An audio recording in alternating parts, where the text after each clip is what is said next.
الرحيم ولو أنهم آمنوا واتقوا لمثوبة من عند الله خير لو كانوا يعلمون يا أيها الذين آمنوا لا تقولوا راعنا وقولوا انظرنا واسمعوا وللكافرين عذاب أليم صدق الله مولانا العظيم الصلاة والسلام عليك يا سيدي يا رسول الله وعلى آلك وأصحابك يا سيدي يا حبيب الله الصلاة والسلام عليك يا نبي الله وعلى آلك وأصحابك يا ولو انہم آمنوا واتقوا لمثوبۃ من عند اللہ خیر، اور اگر وہ ایمان لاتے اور پرہیزگاری کرتے تو اللہ کے یہاں کا ثواب بہت اچھا ہے۔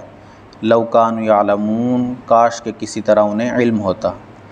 یعنی یہاں یہودی مراد ہیں کہ اگر یہودی نبی اکرم صلی اللہ تعالیٰ علیہ وسلم پر ایمان لے آتے اور قرآن پاک پر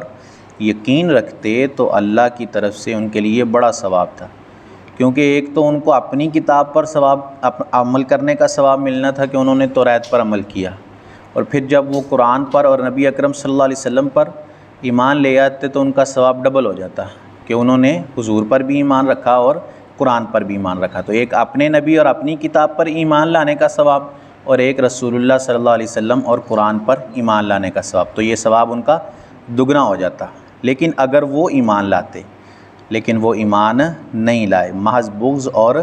عناد اور حسد کی وجہ سے۔ یا ایھا الذین آمنوا لا تقولوا راعنا، اے ایمان والو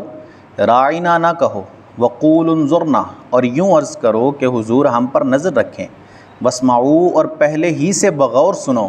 وللکافرین عذاب علیم، اور کافروں کے لیے دردناک عذاب ہے۔ اس آیت کا شان نزول یہ ہے کہ نبی اکرم صلی اللہ تعالیٰ علیہ وسلم صحابہ کو جب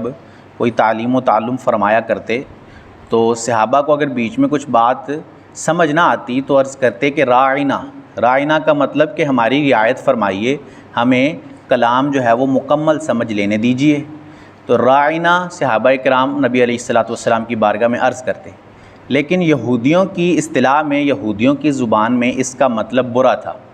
تو وہ بھی معاذ اللہ راعنا بولتے، لیکن اپنی زبان کے اعتبار سے برا معنی مراد لیتے۔ اب چونکہ حضرت سیدنا سعد بن معاذ رضی اللہ تعالیٰ عنہ وہ یہودیوں کی لغت کو، ان کی زبان کو جانتے تھے، تو ایک دن انہوں نے راعنا یہودیوں کو کہتے ہوئے سنا، تو ان سے کہا کہ اگر تم نے آج کے بعد یہ لفظ بولا تو میں تمہاری گردنیں اتار دوں گا۔ تو انہوں نے کہا کہ آپ ہم پر تو غصہ کر رہے ہیں، لیکن آپ کے ساتھی جو ہیں، صحابہ جو ہیں، وہ بھی تو راعنا کہتے ہیں۔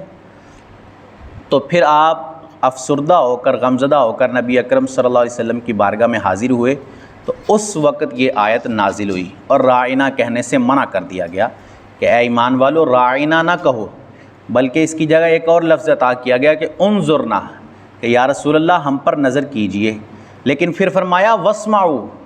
یہ پہلے سے ہی بغور سنو، یعنی رسول اللہ جب کلام فرمائیں، آپ کوئی تعلیم و تعلم فرمائیں تو اس طرح توجہ کے ساتھ سنو کہ انظرنا کہنے کی بھی حاجت نہ پڑے، دوبارہ کہنا ہی نہ پڑے کہ یا رسول اللہ ہم پر نظر فرمائیے، پہلے سے ہی کان لگا کر سنو۔ وللکافرین عذاب علیم، اور کافروں کے لیے دردناک عذاب ہے۔ اس بات میں اشارہ بھی ہے کہ انبیاء کرام کی شان میں گستاخی کرنا، بے ادبی کرنا کفر ہے، کیونکہ کافر کہہ دیا نا، وللکافرین عذاب علیم، اور کافروں کے لیے دردناک عذاب تیار کیا گیا ہے کہ جو نبی کی، انبیاء کی بارگاہ میں گستاخی کرے، ان کی بے ادبی کرے۔ علماء کہتے ہیں اگر ایک لفظ کے دو معنی ہیں، ان میں ایک اچھا معنی آتا ہے اور دوسرا برا معنی ہے، تو وہ لفظ بھی اللہ اور نبی علیہ الصلوۃ والسلام کی شان میں، آپ کے بارے میں نہیں بولا جا سکتا، اگرچہ اس کا اچھا معنی بھی ہے، لیکن چونکہ اس کا ایک برا معنی بھی ہے تو کہیں کوئی برا معنی نہ مراد لے لے، تو اس وجہ سے وہ لفظ بولنا بھی ناجائز اور حرام ہے۔ اللہ عز و جل سے دعا ہے کہ اللہ عز و جل ہمیں عمل کی توفیق عطا فرمائے۔ اللہم صلی علی سیدنا و مولانا محمد معدن الجود والکرم وعلی آلہ وصحبہ وبارک وسلم۔ مالک کریم عز و جل نماز فجر ادا کرنا درس کرنا اس کو اپنی بارگاہ میں قبول فرما، غلطیاں کوتاہیاں اور ہم سب کے گناہ معاف فرما، ہم سب کی مغفرت فرما، ہمارے والدین کی مغفرت فرما، رسول اکرم صلی اللہ علیہ وسلم کی ساری امت کی بخشش فرما۔ مالک سب بیماروں کو شفا عطا فرما، پریشان حالوں کی پریشانیاں دور فرما،